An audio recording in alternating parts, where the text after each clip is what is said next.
May pusong basa, nagpapakumbaba sa iyong presensya.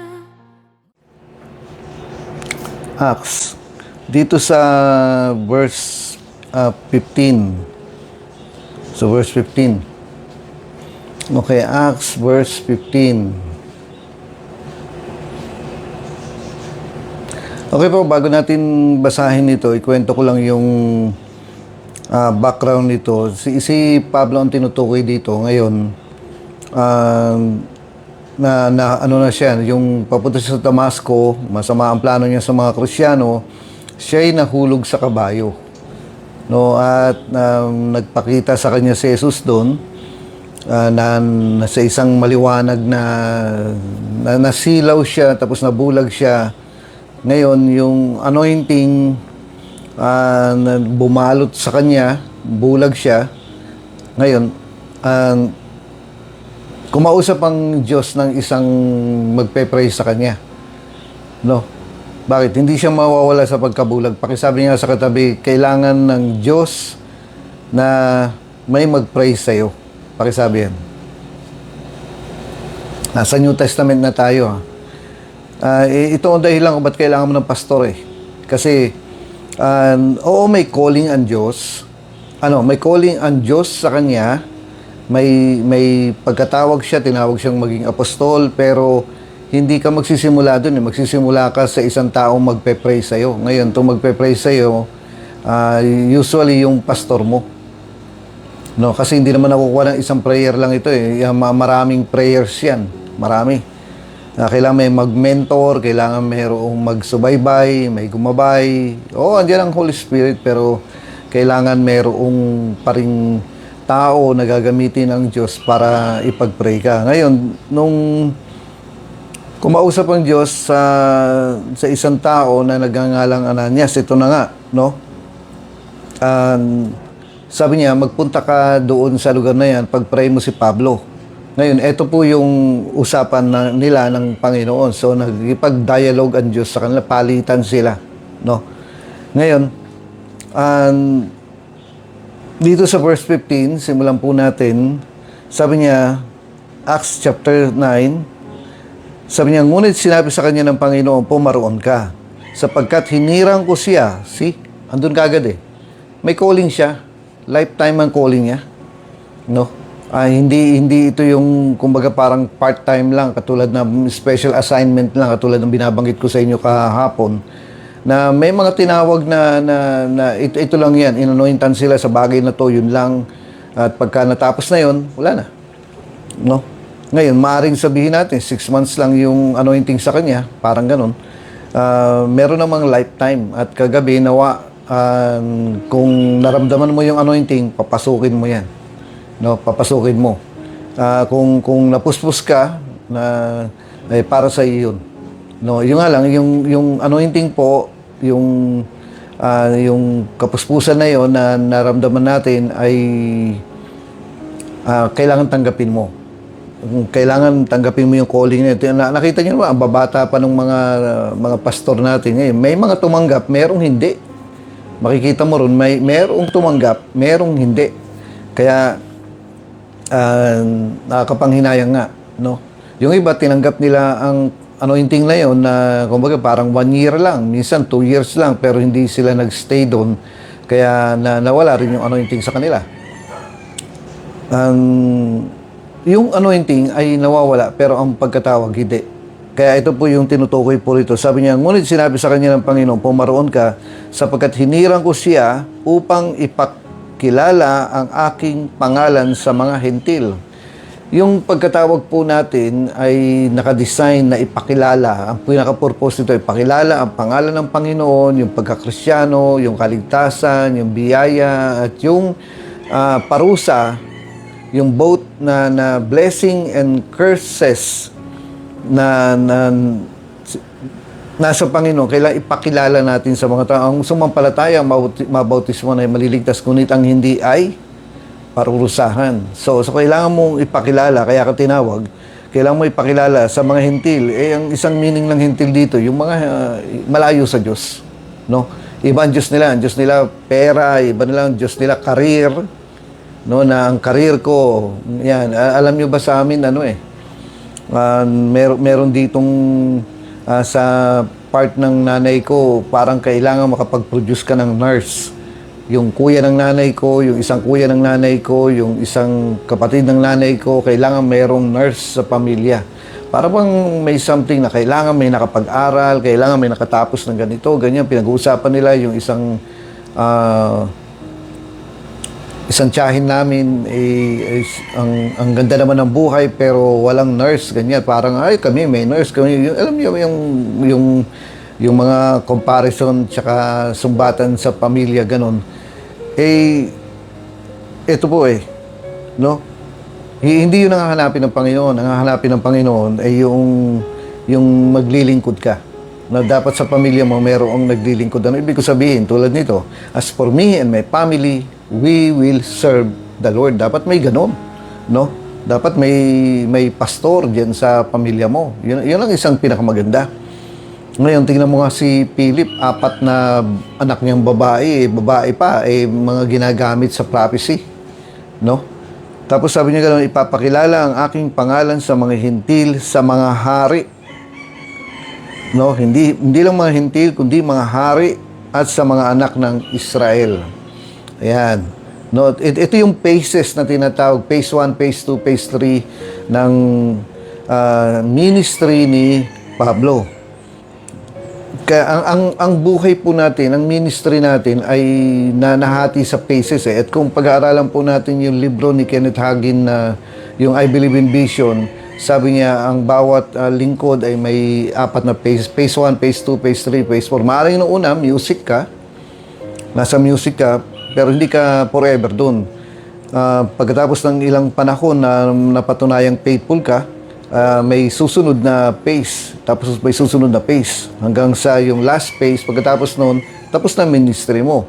Ngayon yung iba hindi nakakaabot do sa last phase. Bakit?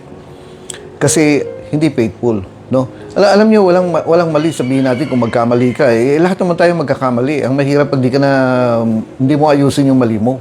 Kung natumba ka man, tumayo ka, no? Dito naman sa Rema, kapag ka nagkamali ang isang tao, no, siyempre, pagagalitan ka kasi naging hadlang ka naging ano bang tawag dito? Yung nakagulo ka nanggulo ka no? Sabihin mo nga sa katabi mo, magulo kasi ang mukha mo Ngayon, kapag ka nakagulo ka, magugulo nga. Ngayon, pero sa kabila nun, welcome ka pa rin. No, magpaayos ka lang. Magpaayos ka lang. Makipag-ayos ka lang. Tatanggapin ka at itutuloy natin yung calling mo. No, wala rito yung lumayas ka na, hindi ka na namin kailangan. Wala ka ng calling, ganun. Hindi, as long as may calling ka. Maliban lang kung talagang sobrang pasaway, no? Na mas mabuti siguro maghiwa-hiwalay na lang tayo, ganun. Pero halos wala namang ganun no? Sabi ko halos. So ito po yung phases niya. Sabi niya sa mga hintil, sa mga hari, at sa mga anak ng Israel. Ngayon yung verse 16, yung verse 16 ang pinaka kape tayo. Rinig yung tunog ng kape ko. Bawal nga yun Okay, yung verse 16 ang pinaka gusto kong puntusin dito sa ministry ito. At ipapaalam ko sa kanya ang lahat niyang tiisin alang-alang sa akin. Tiisin. Sa ministry, merong pagtitiis. Yan. At kung sa palagay mo, puro saya lang, sige, magpatiwalag ka na lang kasi hindi mo mararanasan yan kahit saang simbahan ka magpunta. No, tingnan nga natin dito sa King James. For I will show him how great things he must suffer for my name's sake. Suffer. No? Ito yung gusto kong bigyan ng punto sa inyo, yung suffering sa ministry. Ayan, okay. So, ready na po ba kayo? Thumbs up naman, para makita ko. Amen. So, sa ministry, And number one, 10 ito pero kung ano na lang aabutin natin, no? Depende sa time. So number one, sa ministry, maglilingkod ka. Yan, hindi ka paglilingkuran. Si Jesus po ang example natin, no? Sa ministry, number one, maglilingkod ka. Hindi ikaw ang paglilingkuran. Ulitin ko po, si Jesus ang example natin na si Jesus nga ay naparito, sabi niya gano'n, para maglingkod, hindi paglingkuran. No, hinugasan niya yung paa ni Pedro, yung isang magulo niya din niyang disipulo. No? Sa ministry, maglilingkod ka, hindi ka paglilingkuran. Ngayon, kung ikaw ang pinaglilingkuran, ikaw na lang yung lahat na lang inabot sa'yo. No? Kaya mo namang abutin, lahat na lang ng sinusubukan ka pa, gano'n ay hindi gano'n. Inaayo ka pa, inuuto ka pa. Bakit? Siguro, uto-uto. No? Kaya kailangan, kumbaga, lagi ka na lang ini-encourage, lagi ka na lang sinusundo. No, training ito, wala naman sinusundo pa siguro dito. Hinihatid. Pero yung ikaw palagi ang ganito, ikaw palagi ang ganyan, na binibigyan ka na lang ng pabor, tumanda ka naman. Mag-mature ka. Kasi sa ministry, ikaw ay maglilingkod. At yung paglilingkod na yan, dyan ibabase ng Diyos yung next phase ng ministry mo kung successful ka. Yung para bang wala man lang consideration sila, pagod na nga ako, pagkatapos utusan pa ako, ano ba yung pinasok mo? Pinasok mo paglilingkod. Pag minsan, inutusan ka, pagbalik mo, inutusan ka na naman. Tapos, nung pagbalik mo, hindi ka pa nga nakakapasok sa pinto, inutusan ka na naman. Ganyan talaga. No? Ganyan talaga. Pag minsan, wala ka pa matatanggap na konsuelo or appreciation, okay lang yun. No? Okay lang yun. Ganun talaga. Nandito ka para maglingkod Sabi nga dito sa may Lucas sabi niya, pagkatapos mong gawin ang magluto, magsaing, maghugas, maglaba, ang sasabihin mo, mga lingkod kami, mga abang lingkod kami na walang halaga. Yun. No, ganun dapat ang attitude ng isang servant, no? Na pag-usapan natin yung paulit-ulit na lang yung bond servant. Maglilingkod ka, hindi yung ikaw yung kailangan kumbinsin mo ko, kailangan utuin mo ko, ganun, kailangan sabunutan mo ko. Hindi, kailangan pilitin mo ko, kailangan mag-mature tayo dahil hindi ganun ang plano ng Diyos sa atin. No, sa isang lingkod, ano bang ginagawa ng servant na hindi nagsiserve? Ano bang ginagawa ng lingkod na hindi naglilingkod? Tayo po ay tinawag maglingkod. At gusto ko pong bigyan ng banggitin nito. Actually, ang paglilingkod sa Diyos ay unahin mong paglingkuran yung lingkod ng Diyos. Kung hindi ka papasa doon sa paglilingkod, sa lingkod ng Diyos, wala, bagsak ka. No? Kasi si Elisha, ang pinaglingkuran ni Elisha ay si Elijah. No? Ang pinaglingkuran ni Timothy ay si Pablo. At pinaglingkuran ni Joshua ay si Moses. Alam niyo, naalala ko yung isang napakataas na tungkulin. No? Ang taas ng tungkulin. No? Mas mataas pa sa bubong namin dito. Ang tungkulin niya, ang taas-taas. Sa Bible school ito, noong unang panahon na palagi po akong nakadikit sa mga Bible school students doon sa church namin. Bakit? Bakit naman hindi? Nung na-born again ako, nag-standby ako sa sa Bible school. Na hindi naman ako nag-enroll doon, pero gusto kong kasama yung mga banal na mga Bible school students, ganoon, na nakikihalubilo ako talaga, siniksik ko yung sarili ko. Ako yung pinakabata ron, nakikisit in ako. Hindi naman nila ako binabawal. Pero pagkatapos kong ma-born again, talagang gusto ko dun. No, gusto ko yung mga lingkod ng Diyos, ang katabi ko, ang kasama ko. At almost everyday nagpupunta ako roon na nakikisit in. Sabi nila, ba't di ka nila mag-enroll? Ang problema kasi, nag-aaral pa ako noon. No, hindi ka naman pwedeng yung, kumbaga, wala pang calling sa akin noon na mag full time. Pero yung time na meron ako, no, pagkatapos ng schooling ko, pumupunta ako doon, nakikihalubilo ko, basta nadikit ako ron. Bakit? Kung mag-i-stay ka sa mga worldly na mga bagay, na mananatili ka doon sa kamunduhan na yon, mawawala ka eh. Mawawala ka sa Panginoon. Kaya hindi pwedeng pagsabayin mo yan. Okay. Meron pong nag-ano sa inyo, hindi naka-mute. So, pakiayos na lang po. No? Merong hindi naka-mute. Ayan. Tapos, alam nyo, ang isa pa rito, pagkatapos ko ma-born again, meron pong isang organization akong sinamahan. Actually, international na organization ito. Binabanggit ko naman sa inyo palagi ito. Ito po yung isang fraternity na sinalihan ko noon na ang laki ng benefits. Yung oldest fraternity dito sa buong mundo. Sumali ako doon. Pagkatapos doon, meron sila dito sa Makati na yung makikipag-meet ka sa kanila, ganyan, na matataas na tao. Na actually, doon sa fraternity yun, mga presidente ang kasali, mga member, at andun siyempre tutulungan kanila na talagang mapapabuti ka na ito magpapayaman sa akin itong mga taong ito kapag magpupunta ka sa ibang bansa, tutulungan kanila. Wala namang mahirap sa mga miyembro na to ngayon na ako po ay na pribilehyohan, no, privilege, kasi hindi ka basta-basta makakapasok doon, na pribilehyohan na makasali ron, na ako ay high school pa lang kung tutuusin, no?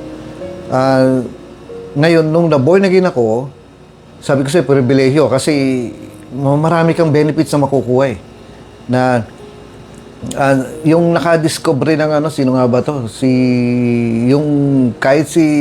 Yung nakadiscover ng gravity. Sino ba yun? Yung binagsakan ng mansanas sa ulo. Sino na nga ba ito? Si John Newton. Member doon. So, ibig sabihin, oldest fraternity ngayon, na isang pribilehyo sa akin ang makasali roon, na matanggap nila. Ngayon, ang problema ito, na born again ako, sabi ng Diyos, malis ka dyan. Ang hirap sa akin noon. Yun yung isang naging struggle ko, na sinabi ng Diyos sa akin na umalis ka riyan. Humiwalay ka riyan.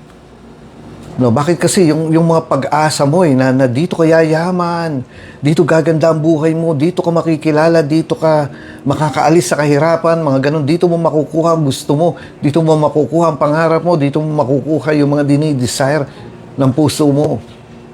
Biglang sasabihin ng Diyos sa'yo, umalis ka riyan. Ay, struggle po sa akin yun. Ngayon, magsisinungaling naman ako kung sabihin kong hindi. Pero ginawa po talaga ng Diyos malinaw sa akin, kaboborn again ko pa lang. Matagal na akong member dun. Tapos biglang ngayong na-born again ako. Kaya ang laki ng isinuko ko Ang laki ng ipinagpalit ko sa pag-born again. Kasi pag na-born again ka, kailangan mo i-give up lahat yan. I-give up mo yung pangarap mo, i-give up mo yung gusto mo, i-give up mo talagang self-denial, ganito, ganyan, ganun. Nung nalaman ko po nung na-born again ako, hindi ko naman nalaman kagad yung principles of discipleship. Saka ako na lang nalaman yan nung may nagbigay sa akin ng Thompson. No? Doon ko lang nabasa na ito palang hinihingi ng Diyos. Ang laki pala, ang bigat ng hinihingi ng Diyos. Ano po nangyari? Hindi ko pa kasi alam yung hindi ko nabasa hindi ko napansin. Nabasa ko na yung Bible, pero hindi ko napansin yung delight yourself in the Lord and He will give you the desires of your heart, na inaalok din naman pala ng Diyos na matatanggap mo yung pangarap mo. Pero kasi dito sa fraternity ito, yung mga politicians, ganyan, no? Mga matataas na tao mga nandito, ayoko umalis. Kasi pribilehyo nga. Pero, sinabi ng Diyos sa akin, malinaw na sinabi ng Diyos sa akin na umalis ka rin. No? Anong ginawa ko? Sabi ko nga sa inyo, struggle sa akin na born again na ako noon, hindi pa ako makaalis. So, anong ginawa ko po? Umalis din ako.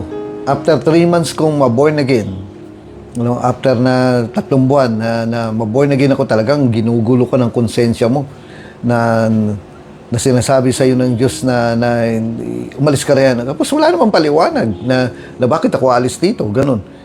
Utos lang ng Panginoon. Alam niyo, later ko na lang nalaman na dapat nga pala talagang umalis ka riyan. No? Kasi okay po. So, ang ginawa ko, ginibab ko. At hindi na ako bumalik. Bakit? Kasi sa Diyos ko na hinanap kasiyahan ko. Sa Diyos ko na hinanap yung kagalakan ko. Sa Diyos ko na hinanap yung mga pangarap ko. Sabi niya, delight yourself in the Lord and He will give you the desires of your heart. Hindi naman napasama ang buhay ko, gumanda pa nga eh. No? Kasi yung mga tao po na kapit sa patalim, sasali dun. Ito na yung chance mo na gumanda ang buhay mo. Ito na yung chance mo na yumaman ka. Kaso, yung mga tao doon, hindi naniniwala sa Diyos. Pinaalis ako ng Panginoon, di sumunod. No? After after ko ma-born again, I think 2 beses pa ako nakipagkita sa kanila eh. Pero, nung ika-3 buwan na, sabi ko, ayoko na. No? Kay Lord na ako. Ayan, kaya, sa paglilingkod, ikaw, sa pagsunod mo sa Panginoon, maglilingkod ka. No? Maglilingkod, maghahanap ka ng gagawin na parang dapat may gawin ako, kailangan may ministry ako, ganyan. At ang unang ministry ko po ay tagapunas ng bangko at tagahatid ng mga tao, hatid ng mga tao nga atin. Yan, no? Pero ang isang ministry ko po na hindi ko binabanggit-banggit, ang hilig ko mag-share sa labas ng simbahan at nagdadala ako ng mga tao sa simbahan. At usually every Sunday yun, nagdadala, meron akong dinadala na hindi naman dapat na magsimula ka sa pulpito. Yung ministry, hindi dapat nagsisimula ka sa, yung nagtuturo ka, nagigitara ka, hindi, sa baba ng pulpito. Ngayon, kung mapatunayan ng Diyos na faithful ka, no, aakyat ka niya dun sa taas. Magtuturo ka na. Bakit? May ituturo ka na eh. Hindi yung may nalaman ka na, magtuturo ka na kaagad, ganyan. Mali yung ganun eh. Yan, ang ministry, magsisimula sa baba, doon ka sa labas. No? At nagsimula po ako doon sa bangko, sa paghatid-hatid, at sa pag-share sa mga tao. Nakakatawa nga eh, kasi kahit yung manggugupit ko, yung nung unbeliever ako, yung manggugupit ko, dinadala ko sa church. No, sige, habang ginugupitan niya ako, dadaling ko talaga sa church yan. Hanggang sa bakla. No, ngayon, ewan ko kung iniisip nila sa akin, pero nagbubulong-bulungan sila. Bakit yung mga bakla nadadala ko? Bakit? Madaling iyain eh. Hindi naman namimili ang Panginoon. Yung isa naman kasama ko, puro tomboy yung dinadala. Talagang mukhang lalaki, brusko. Na akala mo maton na mga lalaki naman ang mga bakla, mga tomboy naman ang dinadala niya. Kaya pagdating sa church, naghalong bakla, tomboy, yung mga naghalong tomboy at bakla yung mga natin. Natatawa ako ganun. Pero kasi sila ang pumapayag eh. No? Madaling iyayain eh. So darating lang sila riyan. Di sige, share lang share. Pero makikita mo talaga yung mga lalaki yung may makeup, yung mga babae, yung mga maton-maton. Okay. So, sa ministry, maglilingkod ka. Ngayon, kung hindi ka naglilingkod, tamad. Ayokong ganito, ayokong gano'n. Ang hirap mong pakisamahan, umuwi ka na lang. Dahil hindi ka disipulo, hindi ka lingkod. Ulitin ko, sa paglilingkod mo, maglilingkod ka. Kaya nga lingkod ang tawag sa iyo eh. No? Hindi ka lingkod ng tao, lingkod ka ng Diyos. At ang isang paglilingkuran mo ay ang lingkod ng Diyos. No? Timplahan mo ng kape yan, kahit na hindi hinahingi. No? Alam niyo yung mga sinauna, nilalabhan pa ang damit ni pastor. Yan. No, ngayon, ang isa rito ay ang paglilingkod sa mga mahal ni pastor. Sa totoo lang, hindi na kasi ito nababanggit ngayon, pero nung unang-unang panahon, na unbeliever pa ako bata pa ako pero nakikita ko yung mga lingkod ng Diyos, pati yung nanay ni pastor, ay paglilingkuran nila. No? Ngayon, nasa Bible ba yan? Paglilingkuran mo, pati nanay ng pastor. Yan po ang binili ni Jesus kay Juan. No? Sino si Juan? Yung sumunod bago kay 2. No? Joke lang. Corny. Sabi niya, nung nasa krus na si Jesus, sabi niya kay John, no? John the Beloved, sabi niya, anak, naritong iyong ina, naritong iyong anak. Ibig sabihin, sabi niya, wala na, aalis na ako, ibinibiling ko sa iyong nanay ko. No, kaya kasama sa paglilingkod yun. Alam niyo ba, ang mga disipulo nag-alisan na, nagkanya-kanya na silang buhay, nag-share na sa ganito, nag-share na sa ganyan, namatay na sa ganito, pinugutan na sa ganito. Pero si Juan, hindi umalis doon sa lugar na yon hanggat hindi namamatay si Mama Mary. No, talagang yung bilin ni Jesus kay Juan, John the Beloved, ay tinupad niya hanggat wala na si Mary. Kaya umalis lang si John the Beloved nung si Mary ay patay na. No, kasi yun ang isang paglilingkod um, kaya alam nyo, yung kayo po na mga nandito po, kung pakilala nyo po ako sa magulang nyo, magmamano ko. No, bakit kasi pinayagan nila kayong yung ibigay dito. Salamat sa inyo, sa buhay nyo, salamat din sa kanila. Yan, kaya yung ngayon, naalala ko po yung isang yung nabanggit ko kanina na yung taas-taas ng tungkulin niya, no? Doon sa Bible School.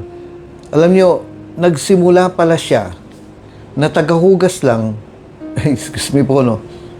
Tagahugas lang ng kotse ng senior pastor at yung kotseng yun, tinatawanan nila. Bakit? Kasi pwede nang ibenta para gawing palakol.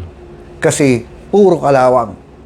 Sira na yung sasakyan, pero hinuhugasan pa rin nung Bible School students. Talagang nililinis niya tuwing umaga yan. At yung pastor na yun, ay yung estudyante na yun, hindi ako nagkakamali, taga Mindoro ata o Isabela, hindi ko na sure. Siga sa kanila, yung mga truck na dumadaan sa highway, pinipigilan niya, ginagano niya habang lasing siya. Pero nung na-born again, nagsimba sa Bible School, yun kasi yung trending nun na kapag ka na-born again ka, gusto mong maglingkod, Bible School kagad. Sa atin hindi, worker, no? Worker ang pinapasok. Ngayon, nung andun siya sa Bible School, siga-siga yan. Siya ang pinaglilingkuran ng mga tao nun. Pero ngayon, siya na maglilingkod. Sinuhugasan niya, nililinisan niya tuwing umaga bago siya pumasok sa school nila, doon sa subject nila, doon sa Bible School. Yung kotse, yung bunok na kotse ng senior pastor. At napatunayan siya doon, naging faithful siya roon. Ngayon, ang taas na ng tungkulin niya. No, bakit? Ganun talaga. Sa paglilingkuran mo yung lingkod ng Diyos, paglilingkuran mo kahit nga yung magulang ng lingkod, kasama sa paglilingkod dyan. Magmamalasakit ka rin sa pastor. Okay, number 2. Number 2 na. No? Sa paglilingkod mo, sa pag-worker mo, sa pagmi-ministry mo, masasaktan ka. Yan, napakasakit. Kuya. No? Masasaktan ka. Na-expectin mo na to, hindi yung magugulat ka pa na masasaktan ka. Sabi nga rito, suffering. Sabi niya dito, basahin ko po, for I will show him how great ang suffering that he must suffer for my name's sake. No, dito sa Magandang Balita Biblia, basahin ko, no. Sabi niya ganoon, at ipapaalam ko sa kanya ang lahat ng dapat niyang tiisin alang-alang sa akin. Ngayon dito sa King James Version, ano kayo nakalagay? Basahin ko nga po. Sapagkat sa kanya ay aking ipapakilala kung gaano karaming mga bagay ang dapat niyang tiisin dahil sa aking pangalan. So, sa ministry, masasaktan ka talaga. No? Yan, titignan mo nga yung katabi mo, sabi mo gano'n, sinaktan mo nga ang puso ko pinitpit ng martilyo, ano pa ba, binuhusan ng asido. Masasaktan ka talaga. Wag yung akala mo na pagka nasaktan ka na, uwi na ako, mama. Ganyan, baby ka, spoiled brat. Hindi ka lingkod. Masasaktan ka talaga, no? Kanino ka masasaktan? Ito ka pinag-uusapan natin, no? Number 3, madi-discourage ka.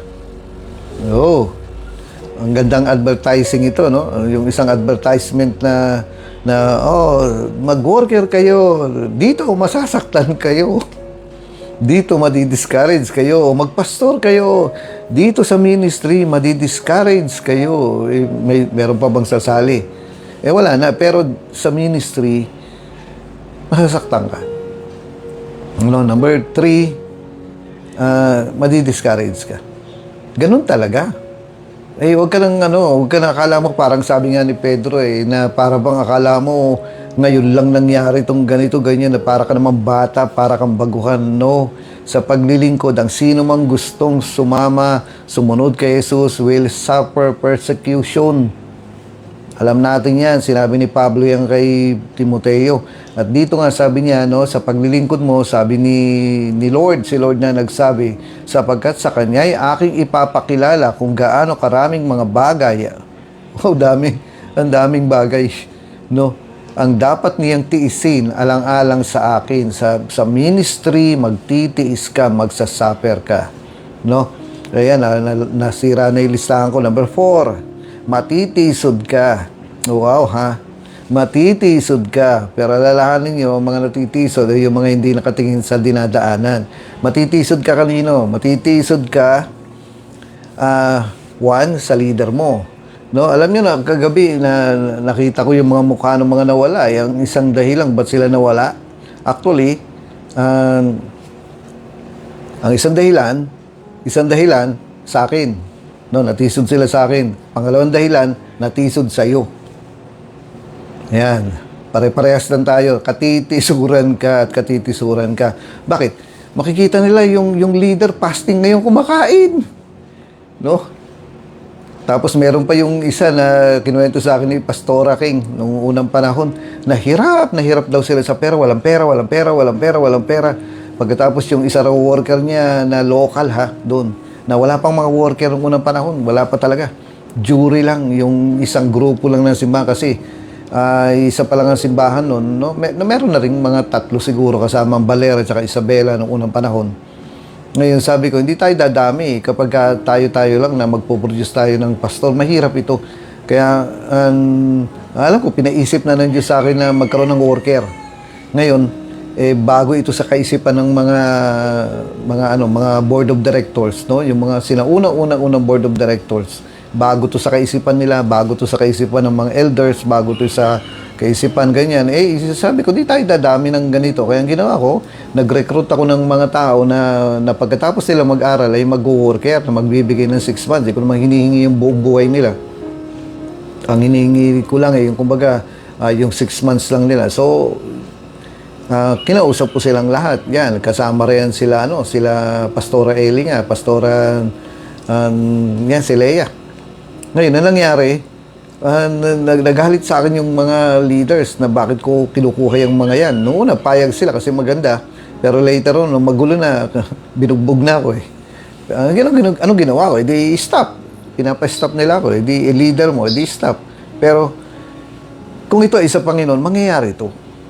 No, walang makakapigil dyan. Kung sa Panginoon yan, walang makakapigil dyan. So, ano nangyari?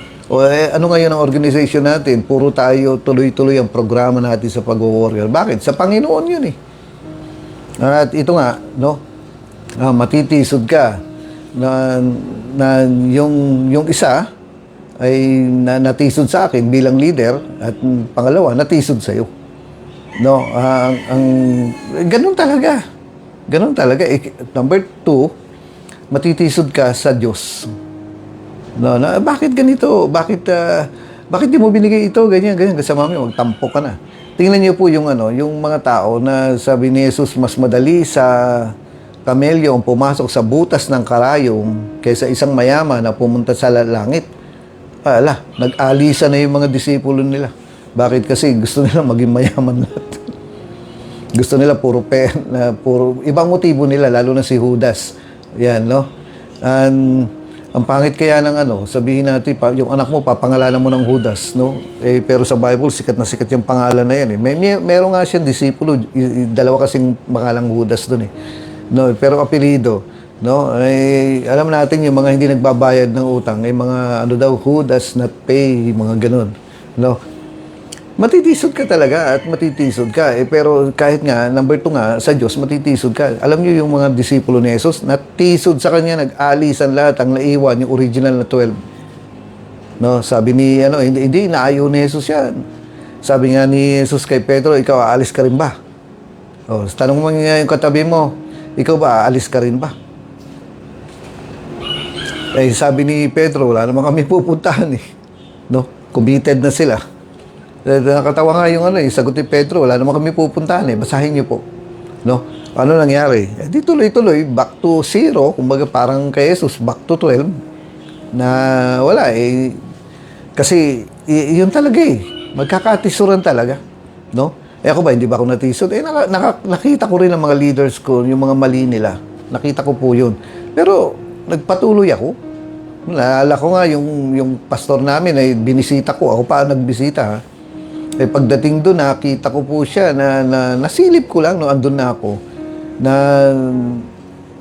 pagpasok kong ganyan, nasilip ko lang. Alam niyo, nagtago sa akin. Baliktad yung pastor na nagtatago eh. Eh dati ang mga miyembro ang nagtatago, di ba? Tayong mga nagpapalo ang tinataguan eh. Pero natawa nga ako eh. Na alam niyo, sabi ko pwede ako matisod dito eh. Kasi yung pastor nagtago, bakit ayaw niya ng bisita? Ngayon, pumasok yung anak niya. Sabi niya, andyan si Brother Boy. Sabi niya gano'n. Rinig ko po. Sabi po nung pastor eh, sabi mo, wala, malis na, ikaw na lang bahala. Ginanon ba naman ako? No? Ay, nako. Yung miyembro mo, ganunin mo, eh, matitisan talaga sa iyo yun. Pero, lingkod ka eh. Ako na lang uunawa. No? Kasi, kung ganyan na attitude, tatagal ka. Pero kung lagi ka naghahanap na lang ng tama, ng maganda, lagi ka na lang naghahanap na itrato mo ko ng maayos, mawawala ka. At alam niyo po, ang isang ang tagal ko na po rito sa ministry, dito sa Rema, sa Boni pa kami nanggaling, ang tagal ko na po dito sa ministry. Ang nakaka-destroy po sa anointing, ang anointing po ay nandi-destroy ng yoke. The anointing will destroy the yoke. Pero ang nakaka-destroy sa anointing ay yung mga negative na bagay. Tulad ng walang love.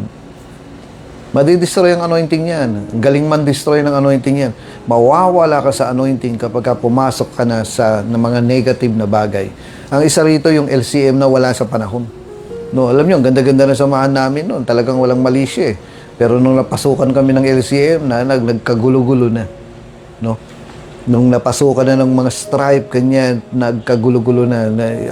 Anointing will destroy the yoke. Pero yung stripe, yung mga negative na bagay, yung mga negative na tampo, sama ng loob, silipan, yan ang mga magde-destroy sa anointing.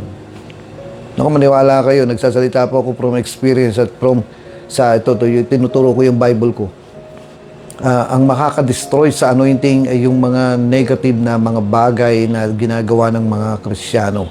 Kaya nga sabi po ng Biblia, magigrieve ang Holy Spirit sa mga tampuhan, sa mga yung silipan, yung mga lahat ng negative na bagay na ine-entertain mo, ginagawa mo, aalisin ka nito sa anointing.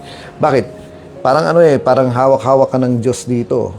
Ngayon, ikaw nag-struggle kang ganyan. Ngayon, kapag gumawa ka ng mga negative na bagay, in-entertain mo yung mga negative na bagay para mong tinataga ang kamay ng Diyos. Mamaya, mabibitawan ka niya. Mamaya, malayo ka na. At kung mapansin niyo yung mga kasama natin kagabi, no, sa mga pinanood natin, inanointan niyang mga yan, ha? Nakatanggap ng anointing yan, ha? Naramdaman nila yung kapaspusan, ha? Pero yung iba, wala na. Bakit? Kasi in-entertain nila yung katisuran, in-entertain nila yung discouragement, in-entertain nila yung mga suffering na hindi nakatiis yun. Eh, tinawag tayo ng Biblia na magtiis. No? Okay, so susunod po, anong number na tayo? Number 5 na, no? Okay. Number 1, maglilingkod ka. 2, masasaktan ka. Number 3, madi-discourage ka. Number 4, matitisod ka. Ito nga, number 5, magsasuffer ka. Eh, ikot-ikot lang ito eh. No? Yan, paulit-ulit na nga lang eh. No? Number 5, magsasuffer ka. Number 6, magsasacrifice ka. Yan, magsasacrifice. Alam niyo mga kapatid, sa tulang hi, hallelujah, dito sa church, hindi ko alam kung, alam niyo dito, sa totoo lang, ako yung isa sa pinakamatagal dito eh. Dito sa church, sinacrifice ko na love life ko. Bakit? Kasi dito sa church, ayaw kong payagang mag-love life dito. No, maniwala kayo. Ay isa ako sa mga napaka-maintrigang buhay dito eh. Hindi ako pinapayagang mag-love life dito. Kapag ka nag-love life ako rito, kumaga, papayagan ka naman mag-love life pero doon sa gusto nila. No? Pero pagka hindi nila gusto, ako titingnan yung babae mula ulong hanggang paa hanggang ulo. Talagang itsura lang na ako po. Ngayon sabi ko, magulo. Wag na lang. No? Hindi nila ako pinapayagan ditong magkagusto, hindi ako nila pinapayagan ditong ganyan. Ano gagawin mo ngayon? Tatago na lang. Oh. Hindi naman pwedeng itago na lang yung mga ganyan. Kasi nga, ilalabas mo yan, ipapahayag mo yan, hanggang sa mamaya makakasal ka. Kaso dito, ang mundo ko po masikip. No, dito hindi ako pinapayagan dito na kapag ulitin ko, kapag nag-love life ka rito, dapat yung gusto nila. No, pag hindi nila gusto, katakot-takot na pintas, kawawa lang yung babae. Na talagang uupakan yan, tatadyakan yan, ano ba tawag dito? Yung lilibakin, yung pipintasan. May word akong tulungan nyo kaya ako na yung parang aalipustahin, ganyan. Totoo yun mga kapatid. No, sino mag-aalipusta? Yung maehaw. No, ngayon, magulo. Wag na lang. Isa-sacrifice mo yan. Kung magkakagulo, wag na lang. Ngayon, sabi ng iba sa akin, nabot mo na yung ganyang edad, hindi ko lang masabi, gawa mo. No? Yung, naalala nyo ba yung pangalan nito? Yung dalawang nanay na namatay yung anak nito, ngayon inagaw niya yung anak nito, pagkatapos sumarap sila kay Solomon, tapos ang sabi, putulin na lang natin. Ito, ispadahin na lang natin para hati kayo doon sa bata. Ngayon, yung talagang nanay, sabi niya, wag na, sige na, kunin mo na. Tapos sabi naman nung isa, hindi, sige, putulin natin. Doon nakita mo kung sino talaga yung nanay. Ngayon, yung talagang nagmamahal, mo na. Ngayon, kung wala, di wala. No? Kaysa naman magkagulo yung simbahan. May mga tao po, isa-sacrifice yung ministry nila dahil sa love life nila. Mali. No, kung ang magiging kapalit nito ay love life mo, kung magiging kapalit nito ay yung yaman mo, kung magiging kapalit nito ay yung karir mo, kung magiging kapalit nito ay yung pangarap mo, bitawan mo lahat yan. Pakita mo sa Panginoon na siya ang pinakamahalaga, hindi yung sarili mo. Self-denial, di ba? No? Kung makakagulo, makakahadlang, kung yung pera, malaking pera ang mawawala sa'yo, ibigay mo yan. Basta, ang tinutukoy doon, ibibigay ko ang lahat, matagpuan ko lang yung perlas na yon, no? Yung parable noon, alam niyo na yung kwentong yon. Yung coin na yon na kapag ka na ibibigay ko lahat, makuha ko lang yun. Mga kapatid, kailangan i-sacrifice mo sometimes ang hindi sometimes, always ang pamilya mo, no? Sa totoo lang, kapag mag-attend ka nga ng kasal, tingnan nyo ma-attend ka ng kasal, kapag umattend ka ng kasal, pinapakita mo ang suporta mo doon sa kinasal, na through thick or thin, na talagang ano man ang mangyari, gagawa ka ng paraan na pagsamahin sila, na hindi ka papayag na maghihiwalay sila, kaya ako aatin ng kasal kasi sinusuportahan ko yung kanilang pag-iibigan, yung kanilang pagmamahalan, na kailangan magsama sila, na ano man ang pagsubok na dumaan sa buhay nila, kailangan hindi ka papayag na maghiwalay sila. Kasama ko susuporta, tapos yung inatenan mo, yung kakasal, dalawang lalaki.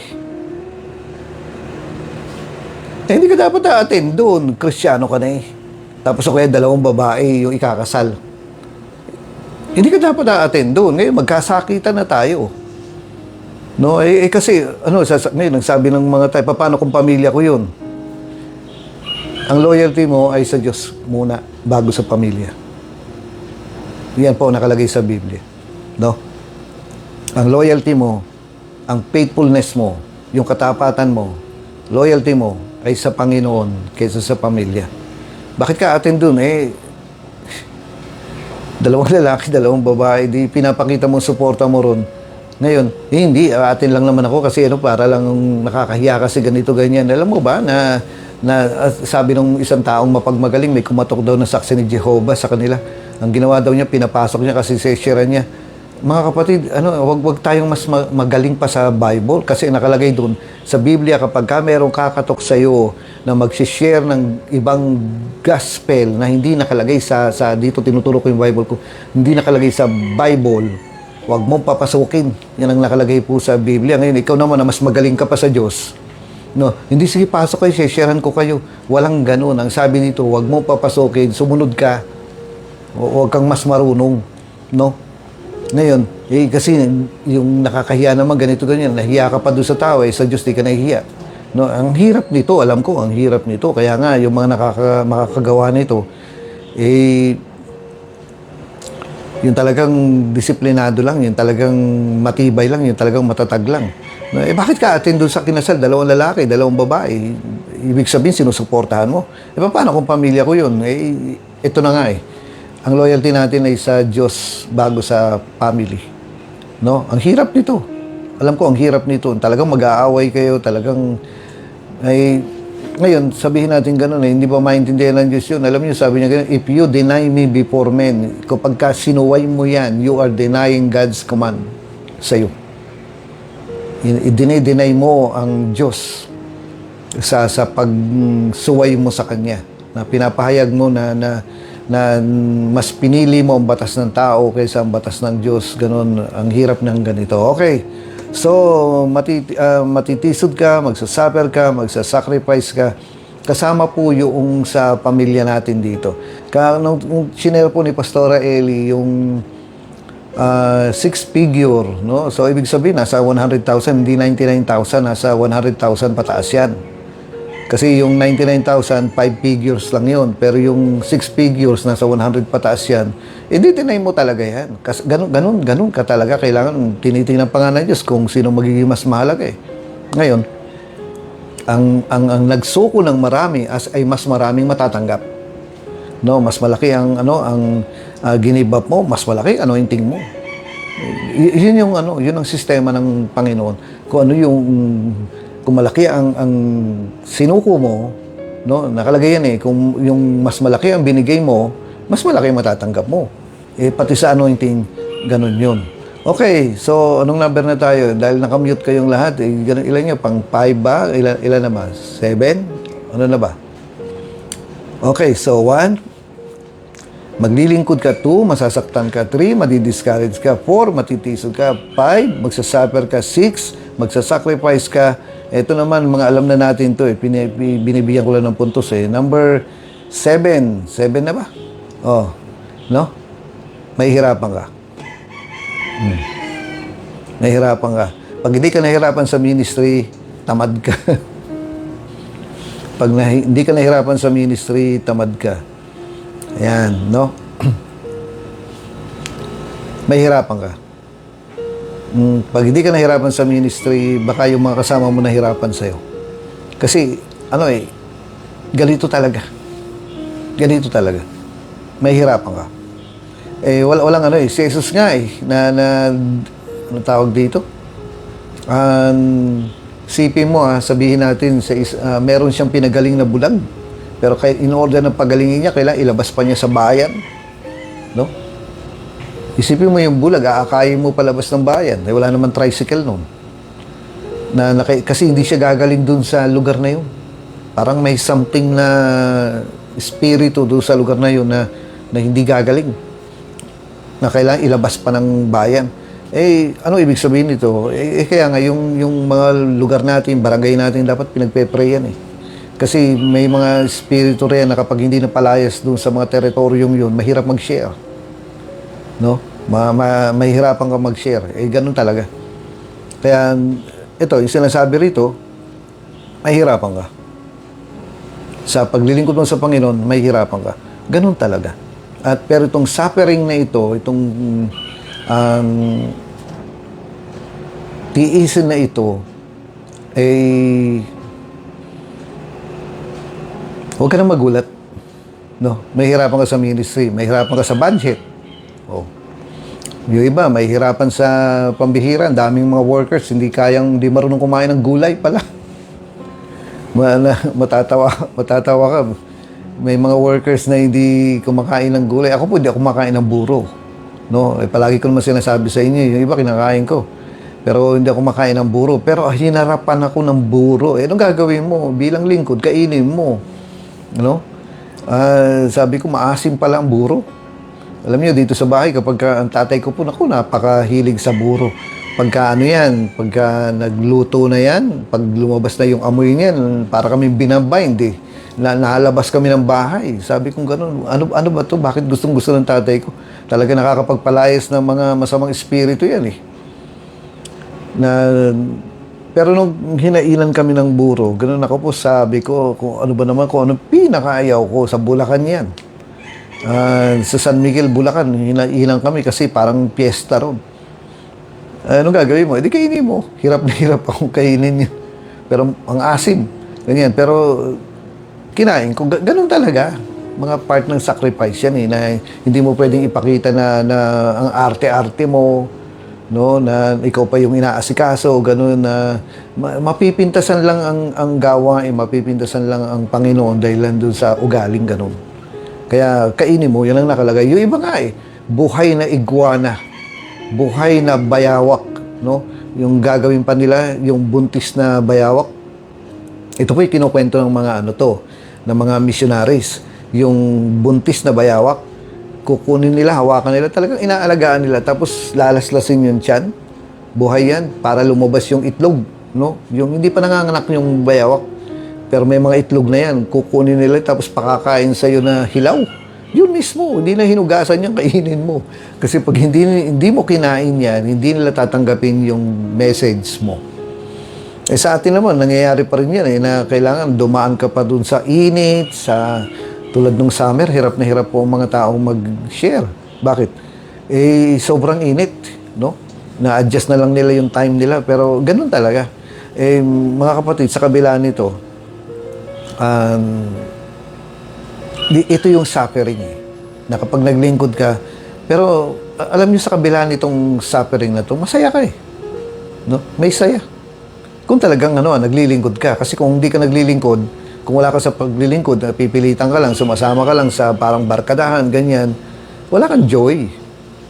Hindi ka magiging masaya rito na lagi ka na lang nagyaya mo, gusto mo nang umuwi. Mabait ka pa naman, sana kunin ka na ni Lord, ganun ba? No? Hindi. Ngayon, ito pong okay, number 1, maglilingkod ka. 2, masasaktan ka. 3, madidiscourage ka. 4, matitisod ka. 5, magsasuffer ka. 6, magsasacrifice ka. 7, mahihirapan ka. At ito pong number 8 ay re-rewardan ka ng Panginoon. Yan. Re-rewardan ka ng Panginoon. Merong reward na matatanggap. Sasabihin niya, good and faithful servant. Tanggapin mo ang kasiyahan ng Panginoon. Sabi niya, pagbalik ko, dala-dala ko mga gantimpala. No, sabi niya, habang nag-rapture, sabi ng Panginoon, dala-dala ko ang gantimpala mo. Yung reward mo dito sa paglilingkod na ito, dito ka re-rewardan. Yan. Hindi baliwala lahat yung mga sacrifices na yan. No, dito sa paglilingkod, dito tatanggap ka ng reward. No. Alam niyo, sa totoo lang yung pako dito na yung 'di ba pinako si Jesus dito sa palad niya? Hindi na yan mawawala. Mula ngayon hanggang eternal yan. Forever na yan, na yung mga pako niya rito ay hindi mawawala. Na parang ang katawan ng ating Panginoon ay na-damage na. Damage. Nasira na yung katawan niya, na habang buhay na nakatatak na ikaw ay niligtas, na si Jesus ay nagsakripisyo sa iyo, hindi na yan mawawala. Kaya isa nakalagay sa Bible yan. Tandaan niyo ba yung nabuhay na siyang muli? At sabi ni Tomas, hanggat hindi ko napapasok yung daliri ko sa butas ng kamay ni Jesus, hindi ako maniniwala. Sabi ni Jesus, tingnan mo, sige, gawin mo. Nagpakita si Jesus sa kanila. Yung body niyang yun ay bagong body na, at yung damage na yun forever na bilang palatandaan ng paglilingkod ng Diyos sa atin, ng tiniis niya sa atin, yung hirap niya sa atin. Kasi lahat ito, dinanas ni Jesus eh. Ito po pinag-aaralan natin, lahat ito dinanas ng Panginoon. Kaya ang sino magsusunod sa Kanya, sabi niya, ay dadanas din ng ganito. Anyone who wants to follow me will suffer persecution. No? Yung hirap pa yan, basahin ko po ulit. Sapagkat sa Kanya ay aking ipapakilala kung gaano karaming ang mga bagay na dapat niyang tiisin dahil sa aking pangalan. At kung ito po ay dinanas lahat, naranasan lahat ng Panginoon, mararanasan din natin. Si Jesus po ay tumanggap ng reward. At sabi niya ganon, dahil dito ako i-glorify ngayon, kasama tayo sa glorification na yun. Kasama tayo na dahil sa Kanya ay nakuha niya ang glory ng Panginoon, no? Ngayon, kasama tayo na naipako tayo dun kay Jesus. Ngayon, dahil siya ay inakyat sa langit, kasama rin tayong aakyat sa langit. Ito yung reward niya, ito rin ang reward natin. No, dito, tatanggap ka ng reward. Ito po yung mga tao na pinili ang maglingkod. No? Pinili. Hindi ito napilitan. Alam niyo mga kapatid, ngayon, may mga workers po na hindi na i-deploy. Bakit? Kasi lahat na lang ng pinuntahan nila, nireklamo sila eh. No, hindi na sila i-deploy. Stay na sila doon sa kanila. Gusto lang maglingkod, mag-local na lang sila. Bakit? Kasi, kahit gusto ko i-deploy dahil kulang na kulang ang mga workers. Pero lahat naman ang pinag-deployan, kino-complain sila kasi ang hirap nilang kasama. No? Na puro sila gusto, uwi na lang ganito, uwi na lang ganyan. Uwi na lang nga sila. Doon na lang sila. Hindi na po sila i-deploy. Maraming thank you sa serbisyo nyo, pero uwi na lang kayo. Hindi na kayo i-deploy. Kasi nga, nirereklamo kayo eh. Lahat na lang ng pinuntahan nyo, nireklamo kayo. Lahat, kung 10 ang pinuntahan nyo, 10 na nagreklamo, hindi paglilingkod ang hanap. No, nagiging mabigat lang. Sa halip na natutulong kayo, nangyayari, kayo pa ang nakuha nyo na po yun. Pero sa mga tao po na gustong maglingkod sa Panginoon, purihin po ang Panginoon sa buhay nyo. Kasi kayo po ay nagiging blessing sa amin, blessing sa gawain, at ito nga nawa ang Diyos ay nabe-bless sa atin. No, sa paglilingkod natin, hindi yung tinitiis na lang. No?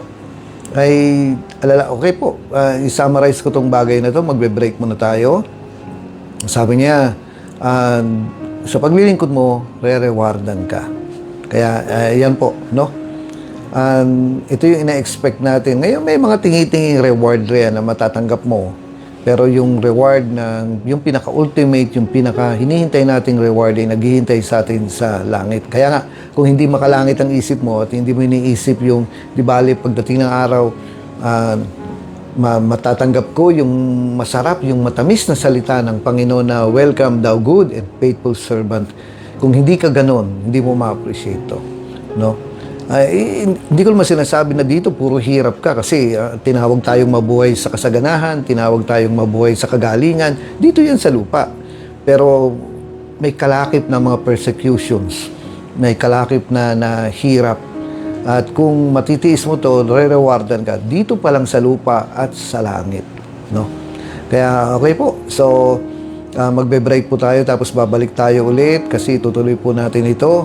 5 minutes break, no? Pastor Marlon, magpatugtog ka muna sandali.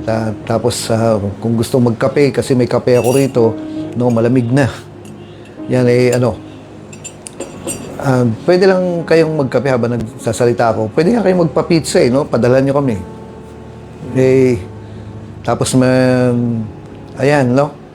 Na-bless naman ako na may mga nagsabi sa akin kahapon kung paano sila napuspos, kung paano kumilos ang Panginoon habang nasa worship kayo kagabi, no, na habang pinapanood din nyo. Tingnan nyo, yung anointing ng Rema eh. No? Ngayon, medyo nagbumabayan eh. Medyo bumaba yung anointing na yan. Pag-uusapan natin kung paano tumaas ulit. Yan. Okay po, so break muna tayo ng mga 5 minutes tapos balik po tayo rito. Pastor Marlon, patugtog ko muna. Babay muna sandali, no?